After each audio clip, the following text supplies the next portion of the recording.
বিসমিল্লাহির রহমানির রহিম। এখন কোহেরেন্সের পার্ট টুতে সবাইকে স্বাগতম।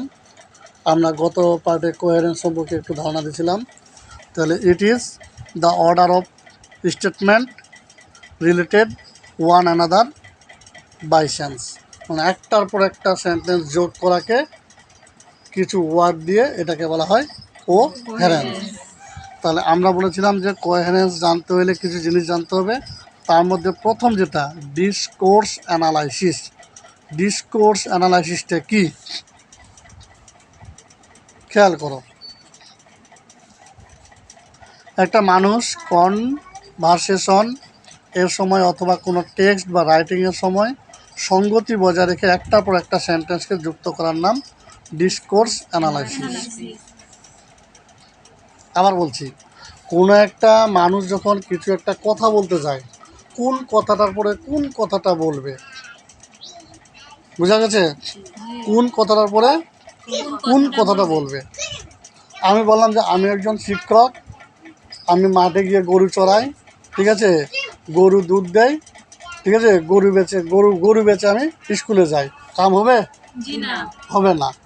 রোজা আবে তবে বলতেছে আমার কথা হতে কিছু কোনো কথা হবে? এগুলো কোনো ডিসকোর্স অ্যানালাইসিস না। ডিসকোর্স অ্যানালাইসিসটা হচ্ছে বাস্তব জীবনের ভাষার উত্তম ব্যবহার। এটা হচ্ছে ডিসকোর্স। যেমন স্মার্ট একটা কথা, স্মার্ট তোমরা বলো মনে হয়, স্মার্ট কিন্তু ছেলেদের ক্ষেত্রে ব্যবহার করা হয়, মেয়েদের ক্ষেত্রে না। এখন যদি আমি এই ডিসকোর্স অ্যানালাইসিস না বুঝে কোনো একটা মেয়েকে স্মার্ট বলে ফেলি, তাহলে কিন্তু আমার ভুল হয়ে যাবে। তো আমরা যে শব্দগুলো ব্যবহার করি, অনেক শব্দ, আমাদের শব্দের ব্যবহারটা ঠিক হয় না। এই জন্য আমাদেরকে কী করতে হবে? ডিসকোর্স অ্যানালাইসিসটা জানতে হবে। তাহলে ডিসকোর্স অ্যানালাইসিসটা হচ্ছে কি, আবারও বলতেছি, যে আমি একটা প্যারা লিখবো বা একটা প্যারাগ্রাফ লিখবো, লিখতে গেলে কোন শব্দটার পরে কোন শব্দটা হবে এবং কোন বাক্যটার পরে কোন বাক্যটা লিখবো, মানে কোন সেন্টেন্সের পরে কোন সেন্টেন্সটা লিখবো, এটাই হচ্ছে ডিসকোর্স অ্যানালাইসিস।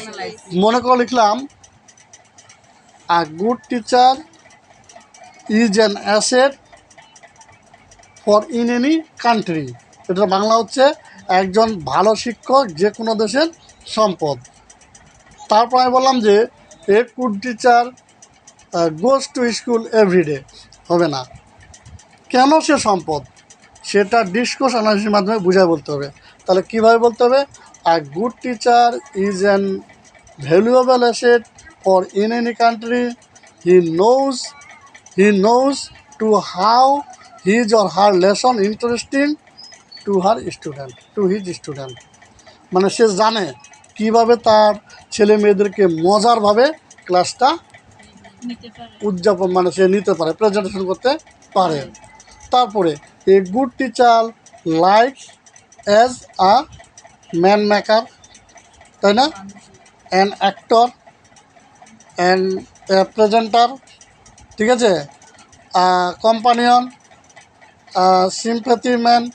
মানে একজন গুড টিচার কি তার স্টুডেন্টের কাছে একজন বন্ধু হতে পারে, একজন ভালো অভিনেতা হতে পারে, একজন ভালো গুড লার্নার হতে পারে, তাই না, তার সিম্প্যাথি, তার সহমর্মী হতে পারে। তাহলে এই যে আমি ধারাবাহিকভাবে লিখতেছি, এটাকে বলা হয় discourse analysis. It's aims to understand how language is used in real life situation. অর্থাৎ কীভাবে ভাষাটাকে আমি সুন্দরভাবে সাজিয়ে লিখব।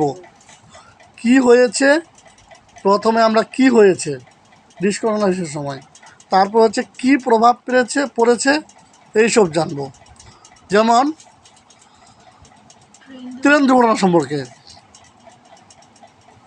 মনে করো যে আমরা লিখলাম কি, প্রথমে কি হয়েছে, আমরা ওই সময় সংবাদপত্র দেখি, ঠিক আছে, ট্রেন দুর্ঘটনায় 3 জন আহত, কথা বোঝা নাই? এটাতে আমরা কি বুঝলাম? একটা দুর্ঘটনা ঘটেছে, 3 জন লোক আহত হয়েছে, ঠিক আছে। তারপরে কি প্রভাব পড়েছে এটা এখন ব্যাখ্যা করতে হবে। তারপরে আরেকটা দেখো, ডিসকোর্স অ্যানালাইসিস হচ্ছে অনেক ছোট কথা দিয়ে অনেক বড় করা যায়। যেমন একটা দেখো, নো শুজ নো সার্ভিস। এই কথা অর্থ কী বলতো? জুতো নেই, সেবা নেই। মানে কি, আমি বাটা বাজারে গেছি, পদুয়া বাজারে, ঠিক আছে, গিয়ে কান্দির পাড়ে গেছি, গিয়ে যে বাটা বাজারটা আছে, বাটা বাজারের সামনে লেখা আছে নো শুজ নো সার্ভিস। তোমরা এটা দিয়ে কী বুঝলা বলো তো? যে এখানে আর বেচা কিনা হবে না। কেন হবে না? জুতো নেই, তার জন্য আমাদের আসা দরকার নেই, ঠিক আছে। বা আমরা মাঝে মাঝে একটা এরকম দেখি, বেবি ডল একটা দোকানের সামনে লেখা থাকে, আমরা ভিতরে কি বুঝি এখানে? হ্যাঁ, মানে বেবিদের যত জিনিস আছে সব ভিতরে পাওয়া যাবে। এই জিনিসগুলোকে অ্যানালাইসিস করাটাকে বলা হয় ডিসকোর্স অ্যানালাইসিস। তো আমরা ডিসকোর্স অ্যানালাইসিস সম্পর্কে জানলাম। আগামী ক্লাসে জানবো আমরা টেক্সট লিঙ্গুইস্টিক সম্পর্কে। এটা খুবই একটা জটিল জিনিস। আশা করি সবাই বুঝতে পেরেছ। আসসালামু আলাইকুম ওয়া রাহমাতুল্লাহি ওয়া বারাকাতুহু।